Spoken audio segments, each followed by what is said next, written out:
নানা দুর্নীতির সঙ্গে যুক্ত ছিল আম আদমি পার্টি, জানালেন মুখ্যমন্ত্রী মানিক সাহা। দেশের দিল এই দিল্লি বিধানসভা বিজেপির দখলে। দলীয় নেতৃত্ব এবং দিল্লিবাসীকে মুখ্যমন্ত্রীর শুভেচ্ছা জ্ঞাপন। কারণ দিল্লিতে কিন্তু এবার বিজেপির দখলে যাওয়া মাত্রই কিন্তু দেশের প্রত্যেকটি বিজেপি শাসিত রাজ্যে উল্লাস আনন্দে মেতে উঠেছে প্রত্যেকেই। ঠিক তেমনি রাজ্যেও কিন্তু একই ছবি ধরা পড়ছে। আমার পেছনে যে ছবি ধরা পড়ছে সেখানে রাজ্যের মুখ্যমন্ত্রী মানিক সাহা। দিল্লি বিধানসভায় আম আদমি পার্টি তথা আপের দিন ফোরালো। শনিবার ঘোষিত হলো দিল্লি বিধানসভা ভোটের ফলাফল। এতে একক সংখ্যাগরিষ্ঠতা লাভ করে রাজ্য শাসনের অধিকার পেল বিজেপি। কার্যত 27 বছর পর দিল্লির বিধানসভায় শাসক দল হিসেবে বিজেপির মর্যাদা লাভ। বিজেপির এই সফলতায় গোটা দেশে দলীয় নেতাকর্মী সমর্থকরা উল্লাসে মেতেছেন। রাজ্য এর কোনো ব্যতিক্রম নেই। ফল ঘোষণার পর শনিবার বিকেলে রাজধানী আগরতলার রাজপথে বিজেপি নেতাকর্মী সমর্থকরা গেরুয়া আবির খেলে বিজয় মিছিল করলেন। এই মিছিলে উপস্থিত ছিলেন বিজেপির অন্যান্য হেভিওয়েট নেতা নেত্রী সহ স্বয়ং মুখ্যমন্ত্রী মানিক সাহা। প্রাক বসন্তেই রাজধানী আগরতলার রাজপথে ঘোর বসন্তের আবহ।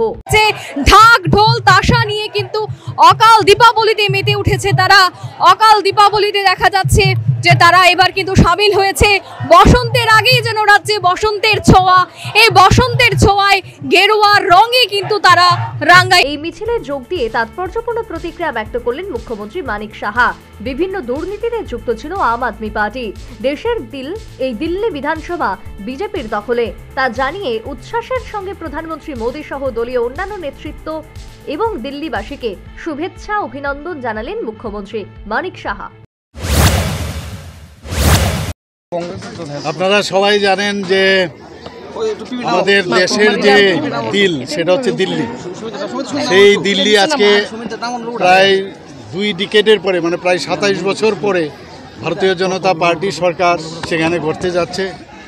এবং আমি ত্রিপুরাবাসীর পক্ষ থেকে আমি আমাদের যশস্বী প্রধানমন্ত্রী নরেন্দ্র মোদীজি এবং আমাদের যশস্বী গৃহমন্ত্রীজি শ্রী অমিত শাহজিকে এবং আমাদের যিনি ন্যাশনাল প্রেসিডেন্ট জেপি নাড্ডাজিকে আমি ধন্যবাদ দেব। ওনাদেরকে শুভেচ্ছা জানাবো।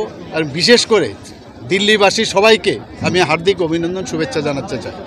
এবং এতদিন ধরে দিল্লিতে আমরা যে ঝুট এবং ফেরেবি যেটাকে বলে হিন্দিতে, এগুলো আমরা দেখে আসছি। মিথ্যা কথা ইত্যাদি বলা, নানা রকম ভ্রষ্টাচারের সাথে যুক্ত ছিল এই আম আদমি পার্টি।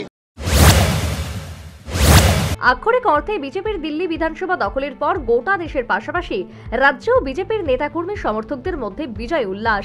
বিজয় মিছিলে গেরুয়া আবির খেলে আনন্দ উল্লাস জাহির।